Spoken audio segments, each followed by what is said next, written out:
My name is Emily and I'm 30 years old. I've been married to Luke, who's 5 years older than me, for the past 3 years. As I sit down to recount everything that's happened, I don't even know where to begin. This isn't a tale of romance wrapped in a pretty bow. It's a painful, honest confession of choices I made and the damage I caused. Luke was the kind of man many women spend their whole lives hoping to find. Steady, compassionate, and endlessly thoughtful.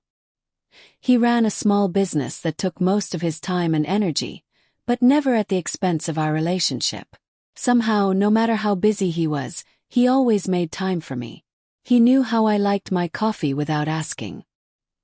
He stayed up late to help me with little things I hadn't even noticed needed doing. He loved me without drama, just calm, consistent devotion. First, I adored that about him. His sincerity made me feel protected and deeply valued. But gradually, something shifted inside me. I didn't notice it right away. It started subtly, during casual catch-ups with my friends, listening to them talk about their husbands who seemed more adventurous, more charismatic, more everything. They'd share stories of daring weekend hikes or spontaneous romantic gestures, and I'd smile along but quietly compare. Social media didn't help. Every scroll through my feed was filled with snapshots of couples who looked flawless, living exciting, curated lives. That's when the doubts began to creep in. At first they were whispers, easy to ignore, but they grew louder with time. I told myself I was being ungrateful, that love wasn't about flash or flare. Still, the discomfort festered like a quiet storm building just beneath the surface. I began to wonder if I was even deserving of the kind of love Luke gave so freely. Did I really appreciate the life we'd built? Or was I chasing a fantasy that didn't exist? Then came the night that unraveled everything. It was supposed to be a fun night out with friends, laughter, music, and a few drinks. But the drinks kept coming and I kept accepting. I lost track of how many. One glass blurred into the next until I was drowning in a fog of intoxication and simmering resentment I didn't understand. By the time I stumbled through the door, barely able to walk straight, Luke was there, just like always, waiting to make sure I got home safely. But instead of gratitude, something dark twisted inside me. I looked at him and out of nowhere I lashed out. "I don't even find you attractive anymore." The words hit the air like a slap. Cruel, unprovoked, and completely undeserved. I didn't plan to say it. I didn't even mean it. But they were out, and the damage was instant. I saw the hurt in his eyes, raw and deep, a pain I couldn't take back. The next morning, I woke with a pounding head and a pit in my stomach. The night was a blur until I saw him sitting on the edge of our bed, staring at the floor in silence. That image is burned into my memory. "Is that really how you feel about me?"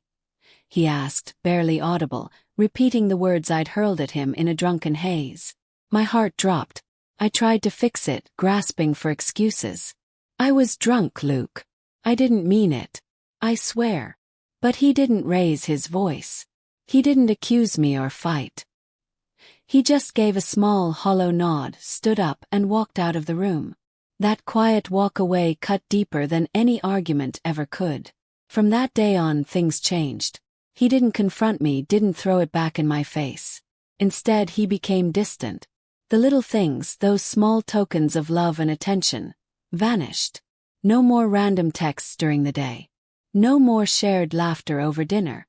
Just silence, cold, heavy silence. I tried to make amends. I cooked his favorite meals, even though I was never much of a cook. I left sweet notes in his bag, reminding him of our early days, of what we used to be. One night, I even reached for him in bed, hoping that maybe somehow closeness could patch the cracks. But he gently pulled away, his eyes full of tired sadness. "Not tonight, Emily. Maybe another time." I couldn't face the emptiness I'd created, so I ran from it. One Friday evening, overwhelmed by guilt and the suffocating quiet of our home, I told myself I just needed a night out to clear my head.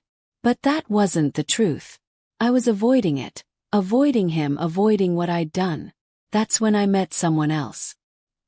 He sat next to me at the bar, confident and charming in a way that felt new. He smiled and said, "Rough night." I should have walked away, but I didn't. Instead, I let his attention fill the void I'd made. I let it feel good just for a second, to be noticed, to feel desired. And then I let him kiss me. The second it happened, a wave of sickness rolled over me. It wasn't passion, it was guilt, regret. And that's when I saw Luke. He was sitting in his car across the street, watching. No shouting, no confrontation. He just rolled up the window and drove away. The next morning I clung to the hope that maybe, just maybe, we could come back from this. That he'd give me another chance. I found him in the kitchen. He looked calm, but his words were final. You showed me last night what I mean to you. What our marriage means to you.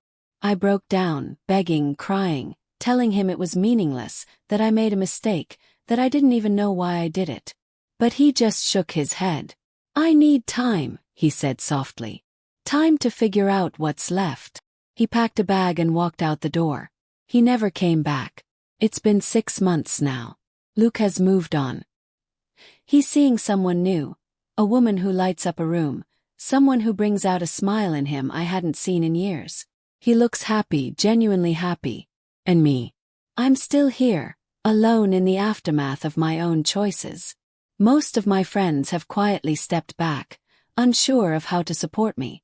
Even my mother, when I finally told her everything, could only shake her head and say, "You had a man most women would pray for, and you let him go." She was right. There's no fairy tale ending here. No grand redemption. Just the heavy weight of remorse I carry with me every day. If there's anything to take from my story, it's this. Hold on to what matters, because once it's gone, no amount of regret can bring it back. I had everything I needed, and I let it slip through my fingers.